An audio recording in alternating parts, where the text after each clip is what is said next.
Amen, amen. So, ngayong umaga po, I am very blessed and privileged to be able to share God's Word today in His good news. And every time that tayo po ay nabibigyan ng pagkakataon upang i-proclaim ang kabutihan ng Panginoon, wala na pong mas higit pa doon o masasaya doon na isipin mo yung goodness ni Lord ay naibabahagi natin sa bawat isa. So how many of you here are ready to listen to God's Word? Are you excited to hear God's Word today? Amen and amen. So for this morning, I would like to call this service as Who God is Looking For. Sino po ba ang hinahanap ng Panginoon? Who God is looking for. Hindi ba po tayo, many of us, we want to look for so many things all around us. We look for so many places that we want to go to. Ang daming mga bagay na gusto nating mapuntahan, masaksihan, maranasan. Siyempre, ang mga gusto nating masaksihan o maranasan ay yung mga masasayang bagay. Nalulungkot ako sa tunog eh. Ang serious ni Kuya Allen. Gusto nating masaksihan mga masasayang bagay, yung mga mag-e-enjoy po tayo. Alam nyo, wala pong pinagkaiba yan sa ating Panginoong Diyos. He's always looking for someone, looking for something. And gusto nyo bang malaman kung anong hinahanap ng Diyos? Amen? Gusto niyo bang malaman kung ano yung hinahanap niya? Kasi baka yung hinahanap niya nasa inyo o nasa akin. Ako gusto ko yon na yung hinahanap ng Diyos ay matatagpuan niya sa akin. Who wants that? May hinahanap si Lord. Nasaan na ba yung hinahanap ko? Nasaan na ba yung gusto kong makita? Ay, nasa kanila pala. Diba? So why don't we open up our Bibles and take a look at what the Holy Scripture says in the book of Isaiah, chapter 66, verses 1 to 2. I'm going to read this in the NIV version. This is what the Lord says. Heaven is my throne, and the earth is my footstool. Where is the house you will build for me? Where is my resting place be? Has not my hand made all these things, and so they came into being? Declares the Lord. These are the ones I look on with favor. Can you say favor? These are the ones I look on with favor.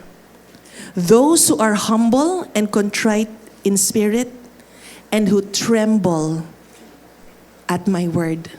Let's pray. Father God, we praise you and we honor you today. We welcome you in our hearts.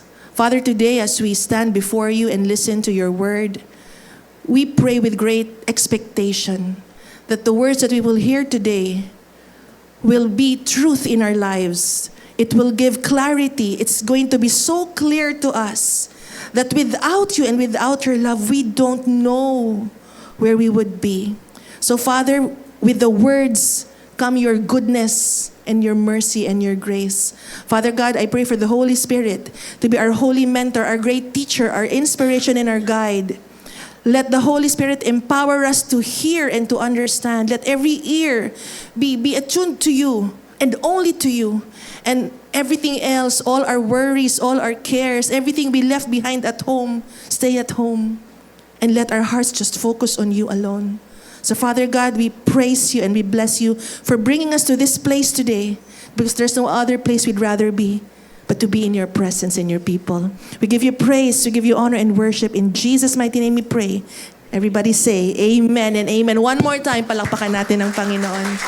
Again, the Holy Scriptures in the book of Isaiah chapter 66 made it so clear that our Lord is looking for two things. Meron po siyang hinahanap ng dalawang bagay. Ano po itong hinahanap niya? Number one, He's looking for someone with a humble heart and a contrite spirit. And number two, one who trembles at His word. Unahin natin yung pangalawa para maiba lang. Kasi para sanay tayo mula sa simula hanggang huli. Babalik ta rin natin ngayon. Unahin muna natin. He who trembles at His word. He's looking for those people who tremble at His word. Ano po bang ibig sabihin kapag you are trembling or when you tremble? As we know, the Bible is very intentional with the words that are written in the scriptures. It can be any other word. It can be less trembling than the word tremble. But the Holy Spirit inspired Isaiah to use the word tremble at his word. What do you understand by the word tremble? Something that shakes you to the core. Something that really puts you in that place where something inside of you is going on so strong that everything else doesn't matter. When something trembles, dama mo siya mula talampakan hanggang ulunan. When something trembles, you cannot ignore it. Amen. When something trembles, it puts you to stop in whatever it is that you are doing. It gets you to shaking. There is a spiritual shaking happening inside of you. And this is not being excited about the Word of God. It's not being about excited to be in fellowship with our brothers and sisters. It's more than that. When you say shaking, hindi mo to mapigilan. At damang-dama ng buong katawan. Buong lakas, buong isipan, buong puso mo. You are totally consumed by something that puts you to trembling. Amen?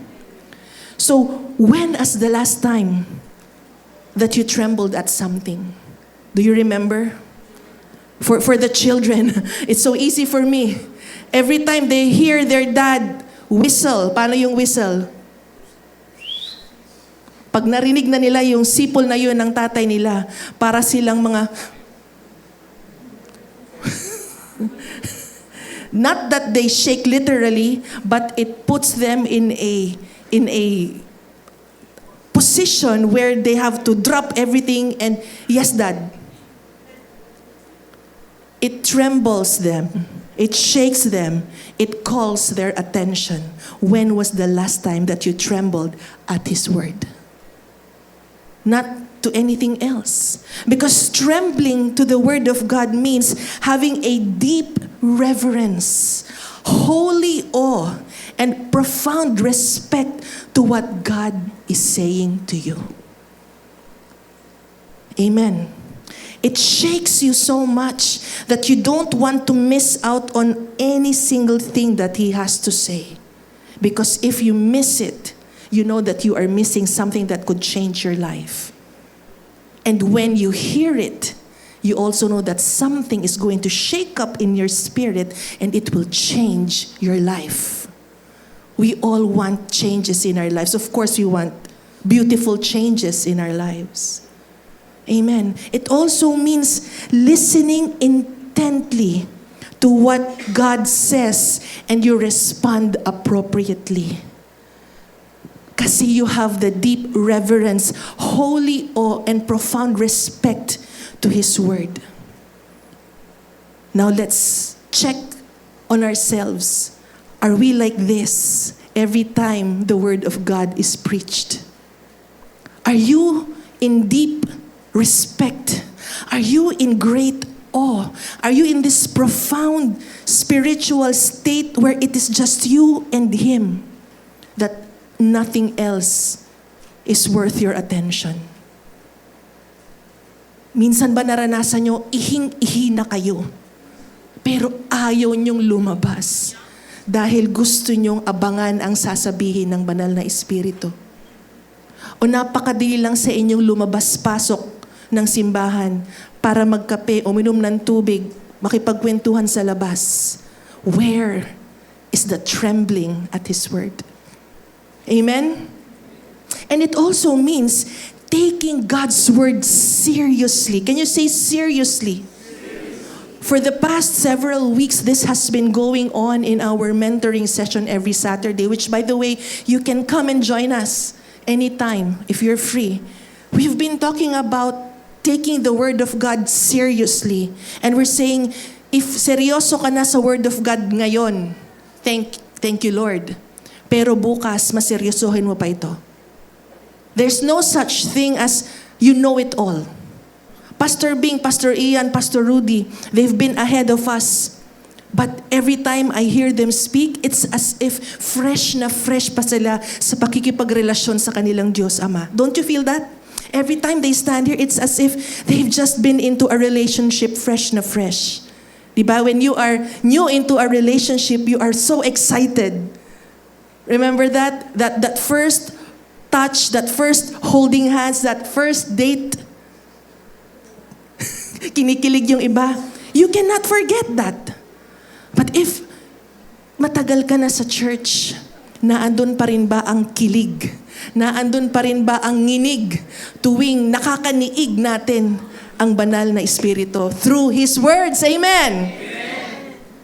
That's why last week, one of the scriptures, it was said, pay attention to how you listen. Because if you are not going to pay attention with how you listen, you will never tremble at His words. It will just be pasok sa isang tenga, labas sa kabila. Na para bang okay lang kahit hindi ko marinig yung turo ni pastor. Okay lang kahit sa dulo na ako dumating, okay lang kahit sa benediction na ako dumating, at least nagpunta ako ng simbahan. But if you have deep respect for the Word of God, gusto mo bago pa magsimula ang praise and worship na andito ka na. Because when you encounter the presence of God in praise and worship, it prepares that heart of yours into receiving God's Word. And the impact is different. I tell you, my dear brothers and sisters, the way you receive the Word of God is different kapag ikaw ay nakapagpuri at pagsamba sa ating Panginoon. Bago pa magsalita ang pastor, busog na busog ka na. Amen! Hallelujah! So it hits differently. Iba po ang dating when something big becomes personal, then it results into trembling. Bigyan ko po kayo ng halimbawa. Di ba po, when was the last major earthquake that happened to the world? I remember it was in Venezuela a month ago. It was a month ago when the country of Venezuela was hit by a powerful earthquake. That up to this day, I read the other day, it's been a month, that there are still at least 1,000 people unaccounted for, still missing. It was so strong that it trembled Venezuela and caused a lot of damage. To us, who are in the Philippines, when we saw the news on TV or when we read it on the newspaper, may nagbabasa pa ba ng newspaper? On Facebook, on social media, when you found out the news, what is your reaction? Ay, hala, grabe. Kawawa naman sila. Tapos yung mga fearful, naku, baka yung the next big one. Yan na. So medyo naghahawa-hawa na ng worry. Pero sasabihin ko sa inyo, walang trembling. Merong concern, merong perhaps some worry about it, merong pag-iingat kung sakasakali mang ito ay maganap sa Maynila. Pero alam mo, yung binasa mo ay walang panama sa naroroon sa lugar na yon. Do you follow? Because it will really tremble you when you experience it. It will tremble you when you are right there. And you saw it with your own eyes and you felt it with everything that you are. And same way, if you know someone won in the lottery. When someone won in the lottery, ay wow, grabe, nanalo siya ng 200 million. You are excited, parang, what will he do with that money? And if that someone is close to you, medyo may anticipation ka. Kasi it's closer to home eh. Pero pag ikaw, wala naman tumataya. Example lang ha? Example lang. Wala tayong misinterpret dito. Pero kung ikaw yung makatanggap ng 200 million, ano kaya ang mangyayari sa iyo? So what is my point here? My point is that it will cause you trembling when you experience it yourself. As opposed to something that was just passed on to you, nabalitaan mo, narinig mo, na ikwento sa'yo, what will really shake you to the core is if you yourself experienced it. Amen. And so no one can experience being a true follower of Christ without trembling at His word. You are truly a follower of Christ, a son and a daughter of the living God, when His words shake you in the spirit. That's why I really encourage you, if you notice there are some people who prefer sitting in front, let me just correct you, hindi po nakareserba ang unahan para sa pastor. It is never reserved for the pastors. One of these days, I want you to try sitting in front. I want you to try being here. I want you to experience how it is to receive the first wave of the sound wave. I want you to experience that. If you haven't, next week, tell me, Pastora, pwede po bang umupo sa unahan? By all means, we will give up our seats for you.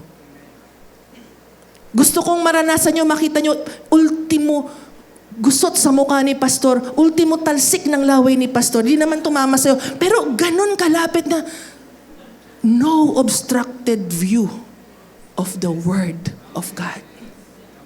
It's as if it's really the Word speaking to you. Because when you are sitting at the back, no offense for those sitting at the back, but it's different when you receive the first wave of the sound wave.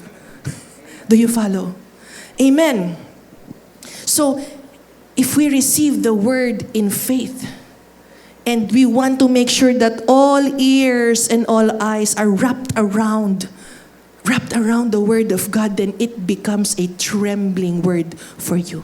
And you will never ignore it. You cannot even ignore it. You cannot even say, I did not hear it, I forgot about it. Because if you are shaken to the core, you will never forget it through your life. And it will become a practice for you because you receive the word in faith. You become more sensitive to His instructions. The words will not just be mere words that you heard, but these will become instructions for your life. If these words shake you, and you become more, you seek more to follow Him and His commands. Why? Because you have fallen in love with His word. Diba sabi po sa John 14, if you love me, keep my commands. If you love me, obey my commands. Kung hindi po kayo nagising ng salita ng Diyos, hindi nyo po ito susundin. Sinisigurado ko sa inyo. Ito ay maiiwan lamang sa inyong notebook, maiiwan lamang sa inyong notes. But if you receive the word of God as it is, not an opinion of Pastor Ian, not an opinion of Pastor Bing, but you take the word as it is, then it will be different. Amen. Umaga pa lang, binubulabog ka na ng Holy Spirit, gawin ang pinapagawa sa'yo. Amen. Hallelujah. So those who tremble at His word, they stop making excuses. Can you say to your neighbor, stop making excuses? Stop making excuses. It is always easy to make excuses when you don't want to obey God. Kung ayaw mo naman talagang sundin ang Diyos, lahat na ng excuses, gagawin mo na. Maulan eh. Matraffic. May laban si Alex Ayala. Hindi na Manny Pacquiao, no? Dati Manny Pacquiao yung may laban kasi si Alex Ayala. You will end up with all the excuses. Kasi may bayarin kami next week, masyashort ako. Kasi birthday ng anak ko, maiintindihan naman ni Lord. You will end up with all the excuses. Now this time, tell yourself, stop making excuses. Stop making excuses. Yung mga bata na lang, wag na kami. Tapos na kami dyan. O pwede mo nang sabihin, yung mga matatagal na lang sa church, nahihiya pa po kami. If you are trembling at the word of God, you will do what He says. Just like a son and a daughter who heard their father who called them by their name. You know, the shepherd and the sheep. When the shepherd speaks, the sheep will listen. Why? Because the sheep recognize his voice and they will follow him. Hallelujah! Let's all be like that sheep. That when the shepherd speaks, drop everything. May sinasabi ang aking Ama. May sinasabi ang aking Diyos. And you don't want to miss anything of that. If you tremble at His word, you will also take time to evaluate yourself. You can write it down. You take time. You make time to evaluate yourself. What do I mean by that? How much priority do I give to His word? Amen? Yung iba nagiging excuse yung time. But I remember a great pastor once he said, all the excuses, ginagamit palagi, wala akong time. Wala akong time. Masyadong busy. Maraming aasikasuhin sa bahay. Tambak ang labada. Meron pa kaming pupuntahan. We have all the time in the world. But we decide on what to do with our time. Amen. So we evaluate ourselves. If God isn't first in your life, then guess who made Him not the first one, or who removed Him from His rightful place? Sino ang nagtanggal sa Kanya?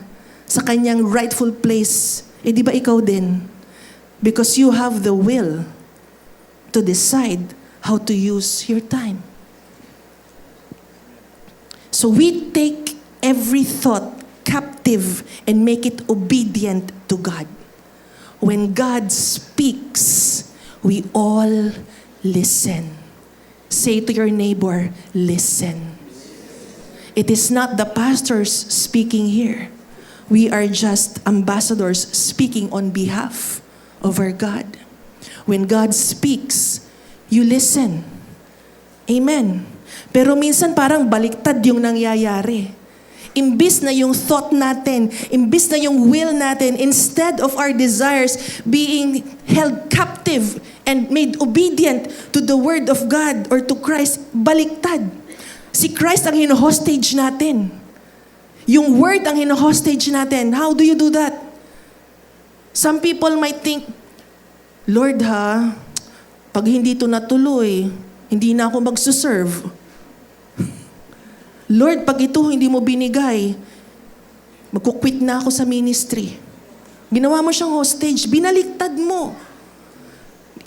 Ilagay mo siya sa iyong kamay na, Lord, pag ako hindi yumaman sa taong ito, quit na. Babalik na lang ako. When in fact, it must be our thoughts held captive by Christ. So yun. Pag nagsalita ang Diyos, surrender. Amen. Napakadali kasi natin. You know, the world is so easily impressed by the things of this world, but it's so hard to be impressed by God's Word. Bakit nga ganun? Men, especially those who haven't encountered who Jesus is, they are so easily impressed by the things of this world. They're easily impressed by the amount of money that they have, easily impressed by the buildings that they see, easily impressed by what people wear. But it is so hard for them to be impressed by God's Word. So hard for them to be in awe of God's Word. To the point that the Word of God is relegated to one side na bibisita lang tuwing linggo. But 24/7, the moment we wake up, we see on the news feed these glamorous things, the things of this world, houses, mansions, properties, billions, trillions of cash. It catches your attention and you tremble at those things. Doon kayo nanginginig. Doon ang tao nanginginig. Pero ang salita ng Diyos, has it even done that effect on you? Na nung nabasa mo yung scripture, my Lord and my God, when He spoke to you personally, bigla ka na lang maiiyak. Not because naawa ka sa sarili mo, but because you were in awe of God's power. Amen. Hallelujah. 1 Thessalonians chapter 2 verse 13, it says here, "Therefore, we never stop thanking God that when you received His message from us," this is Paul speaking to the Thessalonians, "when you received His message from us, you didn't think of our words as mere human ideas." Paul was very thankful that the people were receiving the words that he was preaching not as his mere personal words, not human words. Rather, you accepted what we said as the very word of God. Tinanggap nyo ang katuruan hindi bilang opinyon o palagay ng nakatayo sa unahan, kundi it is the very word of God. And we know that the word of God is none other than Jesus Christ. Because Jesus is the living word. Jesus is the word and He dwelt among us. Every time you read the word of God, you are having a personal date with Him. Just you and Him. Amen. Which of course it is. This is the word of God. This is Jesus talking to you, bearing His heart to you, how He loved you, how He saved you, how He redeemed you, how He intended you to be part of His family from the very beginning. And even though we sinned, even though we fell short, He gave His only begotten Son to die for us and gave us our salvation. Free of charge. Walang bayad. Hindi mo kailangan ng entrance fee, hindi mo kailangan ng registration fee, hindi mo kailangan magtapos ng 4-year degree to receive the salvation of God. All He gave is His love through His Son, Jesus Christ. Won't you be in awe of the power that comes with this word? Tapos konting discomfort lang lalabas na tayo ng simbahan. Konting uhaw lang tatayo agad tayo. Konting gutom lang lalabas tayo ng simbahan. When it is God speaking to us. Hindi po ito seminar. What we do here is not a motivational speaking engagement. If you want motivational speaking, I can do that. Because I give motivational talks. But I stand here not as a motivational speaker. I speak here as a preacher of the gospel. This is not the identity that I want or dreamed of when I was a small girl. But it was God who predestined me to deliver the message of His goodness. So we stand in awe. Respect the word of God. Listen. Pay close attention at how you listen. How do you listen? I know you listen. You are looking at me. All of you are looking at me. But how you listen, only you know it. And I cannot judge you for that. I cannot judge you for that. But what I'm saying is, those who tremble at His word, yun ang hinahanap ng Diyos. He looks upon with favor when you tremble at His word. Who among you have children? Young children. If you have young children as young as they are, teach them to respect the word of God. Teach them that there is no other way but to grow in the grace and in the knowledge of our Lord Jesus Christ. Train them in the ways of God. Walang masama ang academic training. Walang masama ang secular education. You need that, and it is your responsibility to send your children to good schools. You do it in faith. Act in faith. But it is more so your greater responsibility to introduce them to Jesus. Do not leave it to the Sunday school teachers. Do not leave it to the schools. You are your children's first pastors. Teach them to stand in awe of the word, so that when they grow old, they will not make endless excuses of not desiring the word for themselves personally. Iba ang pag-receive ng word ng ama. Iba ang pag-receive ng word ng anak. Pero habang kaya mo pang turuan ang anak mo, habang yan ay nakikinig pa sa'yo at trembling pa sa'yo, marinig ang boses mo, ibuhos mo na lahat. Ibuhos mo na lahat sa kanila. Ngayon ang tanong, may maibubuhos ba tayo? Hallelujah. Siyempre meron. Siyempre meron. Springs of living water. You will never run dry. Amen. Akala mo wala kang matuturo sa anak mo? Meron. Bakit naandito ang banal na Espiritu? Tuturuan ka kung anong sasabihin mo. Kung hindi mo alam kung anong sasabihin mo, Luke 12:12. Hallelujah. Number 2. So again, those who are humble in contrite spirit and who tremble at His word. Punta tayo sa ikalawa. Dalawa lang ang kanyang hinahanap. Napag-usapan na natin kanina. Those who tremble at His word. Ano yung ikalawa? Those who are humble and contrite in spirit. Baka sabihin nyo, teka, parang hindi related. The first one, trembling at His word. This one, someone who has a humble and contrite heart. Notice, pansinin nyo, notice that the man or woman who trembles at God's word is not introduced as someone who's anxious or fearful or praning or overly worried. No! Terrified? Definitely not. But instead, it is one who is humble and contrite in spirit. Binaliktad ko lang yung order para ma-appreciate nyo yung pagpasok ng pangalawa. Amen. So it is not one. A humble person isn't one that is shaken or terrified by God's word. No.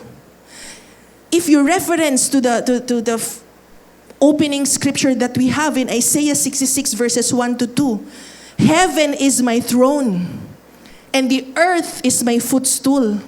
Where is the house you will build for me? Sino dito nagpapagawa ng bahay, nagpaparenovate? Where is the house that you will build for me? Sabi pa niya dito, where will my resting place be?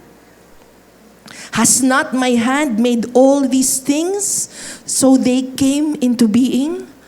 What can we learn from this? God is saying, heaven is my throne. I want you to picture this in your head. Imagine God sits on the throne in the heavenlies. He's sitting on top above us, way up high above us. And He's sitting there at His throne. And this earth na pinag-aawayan ng mundo natin, itong pinagtatalo ng resources ng mundo, ginagawa lang po niyang footstool. Tungtungan ng paa. Itong pinag-aawayan, yung resources, akin to, akin yan. Masyado nating binibigyang pansin. Pero ang totoo, ang mundo ay isa lamang niyang footstool. Kaya nasabi niya,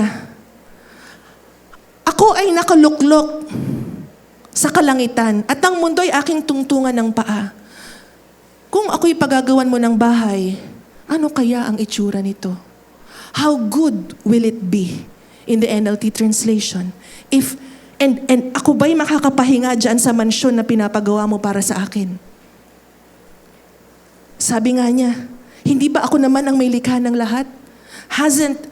Has not my hand made all these things and so they came into being? Dito tayo mahahumble eh. It goes to show that we cannot contain God in a temple or a building. Amen. He can never be impressed by what is impressive to man. We pay so much attention to small details of architecture, of grand structures. We want everything so big in hopes that God will be pleased. But He said in NLT, can you build me a temple as good as that? He's sitting at the throne. And the earth where you plan to build your temple is just His footstool. You know, nung inaaral ko to kagabi, kasi na-imagine ko nakatayo siya doon, tapos yung paa niyang pagkakalaki-laki, nakatungtong sa mundo. Samantalang tayo, nagbabaw sa mundo, no? Siya, tinungtungan lang niya. When I was studying the scriptures last night, I remembered an old children's song that we used to sing when we were small. Do you know My God is so big? My God is so big. Di yun na naabutan. So mighty, there's nothing my God cannot do. My God is so big, so strong and so mighty, there's nothing my God cannot do. Ano sunod doon? The mountains are His, the rivers are His, the stars are His. Everything is His. That's why my God is so big, so strong and so mighty, there's nothing my God cannot do. And it puts you in that humble position. Na totoo nga, wala akong pwedeng patunayan sa Kanya na kayang higitan ang nagawa na Niya. Because the mountains are His, the valleys are His, the stars are also His. Tayo naman, akin yun, akin yan. Ito matindi, akin ka. Lahat tayo, inaangkin natin lahat Gusto natin, akin na yan. O magkano ang akin dyan?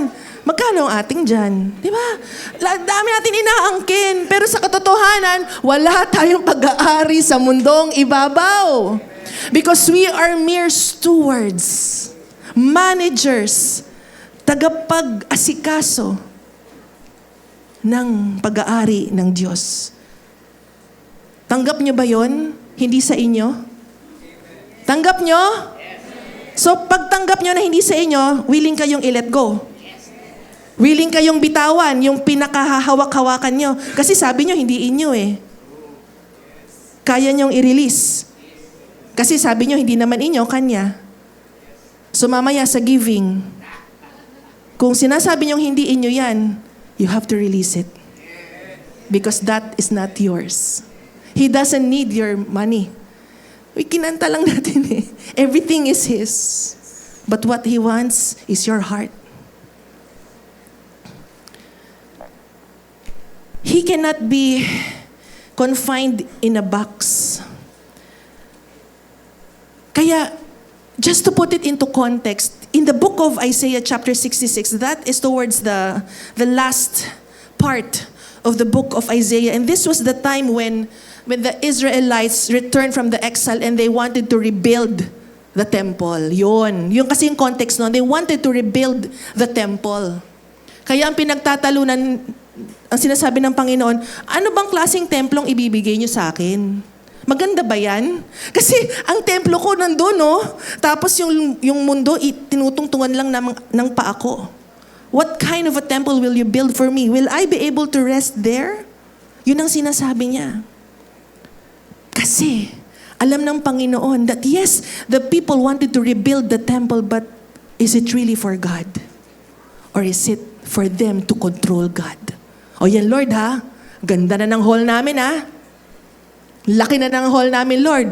So, pag kami, Lord, unahin mo kami. We cannot control God by what we can give Him. We cannot impress God. I wrote it there. We cannot impress God with our material wealth. Everything is His. Next slide, please. Remember, no mansion, no big houses or buildings could ever impress Him to become His home. Isa lang ang gusto niyang tirhan. Isa lang ang gusto niyang tirhan. Ikaw. Ang iyong puso. A humble and a contrite heart. Kaya siya naghahanap. Kaya sinabi kanina na God is looking for two people that He will give favor upon.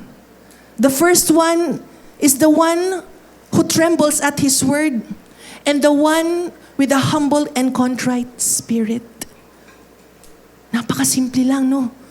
Pinahirapan lang ng tao na kailangan mag-alay ka ng ganito, pumatay ka ng baka, magpatayo ka ng building, magpatayo ka ng simbahan, when in fact, all He needs is your reverence to His word and to surrender your life to Him in humility with a contrite heart. Ikaw ang gusto niya.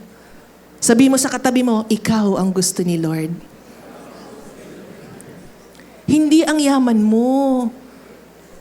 Hindi ang possessions mo. Kasi hindi mo siya kayang bilhin. Heaven is His throne, and the earth is just His footstool. Kaya sabi niya, can you build me a temple as good as that? We cannot. What He wants is to make your heart His home. To make your heart His resting place. Sa palagay niyo ba kapag ang ating Panginoon ay dumalaw sa puso mo at mag-overnight, kahit overnight lang, mag-overnight sa heart mo, makaka-rest kaya siya? Will He find peace in your heart? Or will it be full of worries, full of concerns of this world? Ano ba naman to? Hindi naman ako makatulog dito. Ang ingay-ingay ng puso. Ang daming sinasabi. Ang daming gustong isigaw.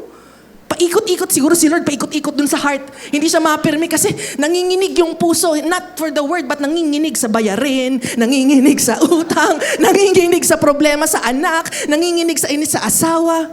Kapag ba si Lord nadalaw sa puso natin, siya kayo makakapahinga. Diba? So, yun ang hinahanap niya. Ikaw ang hinahanap niya.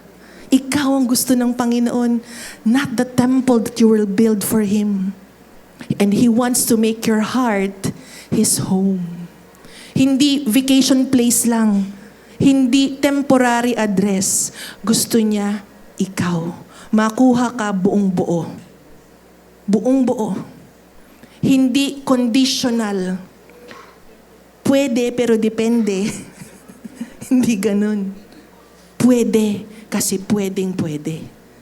Amen? Amen. So, Lord is looking for these things. Tandaan niyo po yan. Psalm 51 verse 16, it says, "You do not delight in sacrifice, or I would bring it. You do not take pleasure in burnt offerings." Lord, dami kong offering Lord. Sobrang dami nito, Lord, i-offer ko sa'yo. Pero ano ang sinabi sa salita? My sacrifice, O God, is a broken spirit, a contrite heart, you, God, will not despise. Ibig sabihin pala, kung hindi surrendered yung heart mo, and you are not in the humble position to offer your whole self, yung hindi na ikaw yung may hawak ng offering, kundi talagang binigay mo sa Kanya, He will not be pleased. Actually, when you go to Isaiah chapter 66, if you go further there, you will see that those who offer ox is like a murderer. Ang kailangan niya hindi yung mga sacrifices, kundi ang puso that is humble and contrite. Isaiah chapter 57 verse 15. For this is what the high and exalted one says. He who lives forever, whose name is holy, the Bible says, I live in a high and holy place. Confirmed doon sa Isaiah 66 verse 1. I live in a high and holy place, but also with the one who is contrite and lowly in spirit. Yon ang hinahanap-hanap ng Panginoon. Yung inaakala mong makakatawag ng kanyang atensyon ay hindi pala ay yung mga bagay na yon. Ang makakatawag ng kanyang atensyon ay how you spend time with His Word, how you revere His Word, how you tremble at His Word, and how that produces in you a humble heart. Kapag po ang salita ng Diyos ay kinolekta lang natin sa ating attendance sheet, sa ating notebook, sa ating notes, ito po ay hindi makakaproduce sa atin ng humble heart. Yayabang lang po tayo. Memorize mo yung scripture eh. Pero, out of your obedience, you will say to the Lord, yes, I'm going to do it. If that is what you said, forgive, I will forgive. If this is what you said that I must give, then I must give. You know, it takes humility to do that. Amen? Hallelujah. Colossians chapter 1 verse 16. Why is God to be revered? Why is His words to be revered? It says here, for in Him, all things, can you say all things? For in Him, sa loob niya. For in Him, all things were created. So may ginawa ka? Wala. Kasi lahat, likha niya. Nagkaintindihan ha? Hindi lang natural resources na puno, isda, tubig. Sinabi niya dito, all things. Things in heaven and on earth. Visible and invisible. Likha din niya. Whether thrones or powers or rulers or authorities, all things, pakisabo ulit, all things have been created through Him and for Him. So, all things were created in Him, through Him, and for Him. Pabalik sa Kanya. To God be all the glory and the praise. So all things in heaven and here on earth, visible and invisible, were created in Him, through Him, and for Him. Not for you. For Him. Idinadaan lamang ito sa mga taong pagkakatiwalaan ng Diyos. Amen. All the beauty and splendor of this world, all the wonderful creation, all the inventions, all the ideas were created in Him, through Him, and for Him. But He is looking for people to trust these resources with. To trust these ideas with. Bakit yung ibang tao binibigyan ng Panginoon ng kagilagilalas na ideya? Bakit yung iba hindi? Abay, syempre, God knows where to invest. If He knows that it will not grow in your hands, He will not give it to you. But if He knows that when He places it in your mind, and He places the blessing in your hand, matuwa ka because it means that God trusts you with His resources. He is the source, but He gives you the resources. Kaya walang yayabang sa atin. Kasi everything that is created in heaven and on earth, visible or invisible, was created in Him, through Him, and for Him. The glory still is for Him. To God be the glory. Whatever you achieve, maging summa cum laude ka man sa ibang bansa, you were able to do it in Christ, through Christ, and for Christ only. Gawin ka mang bilyonaryo because He did it in Him, through Him, and for Him. Kasi ikaw ay Kanyang pinagkatiwalaan. Again, two things. How do you tremble at His word? And is your heart humble and contrite? Now from the final scripture, 2 Chronicles chapter 16 verse 19. This is my favorite verse. This was not supposed to be here. Pero at the last minute, I was reminded by this scripture and I inserted it at the very end of today's lesson. Are you ready for this? I want you to read this. I want you yourselves to read this with all your heart. Are you ready? 1, 2, 3, and 2 Chronicles chapter 16 verse 19. For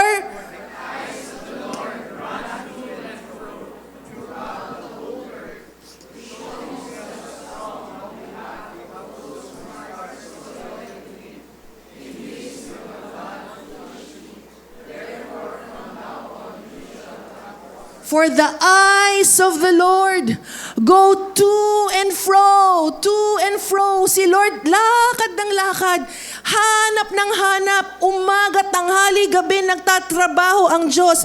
Naghahanap ang kanyang mga mata mula taas hanggang baba, kaliwa at kanan upang hanapin ang pusong tapat sa Kanya. At kapag ito'y nahanap niya, babak-apan ka niya. With His own strength, He will show Himself strong.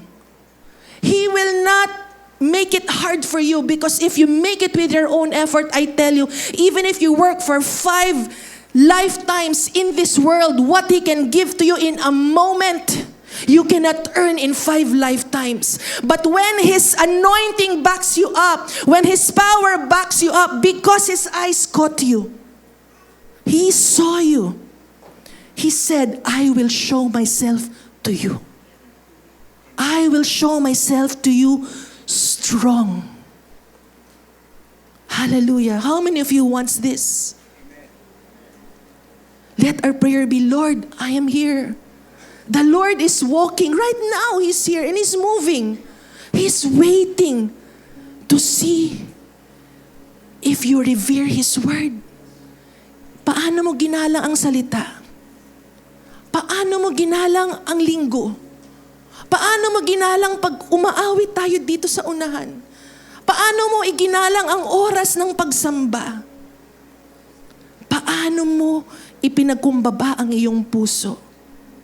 At sabihin mong lahat ng ito ay hindi nagmula sa akin, kundi lahat ng ito ay bigay ng may likha. Palakpakan natin ang Panginoon. To God be the glory. Who is God looking for? Father God, I pray. Let's pray. Father God, we praise You and we thank You for this revelational truth that we have received today. That everything is Yours. You said yourself, heaven is my throne, and the earth is my footstool. If you were create a temple for me, how good would it be? Would it be a resting place for me? Father, I pray that through the power of Your word, our hearts will become a resting place for You, so that You and the Father will dwell in our hearts and make it your home. Father, we desire nothing in this world but to be able to put a smile upon Your face. And for You to say, when all is said and done, You will say, well done, my good and faithful servant. So Father, we just want to praise You for Your presence today. We know that something inside of us trembled. Something inside of us got shaken. Not by the sound of my voice, but the message that came from You. Oh Father God, we just want to thank You for the resources that came from the big source. And our big source is You alone. We give You praise, Father. We give You honor and glory. In Jesus' mighty name we pray. Everybody say, Amen. Let's exalt the shout of praise for Jesus. Amen.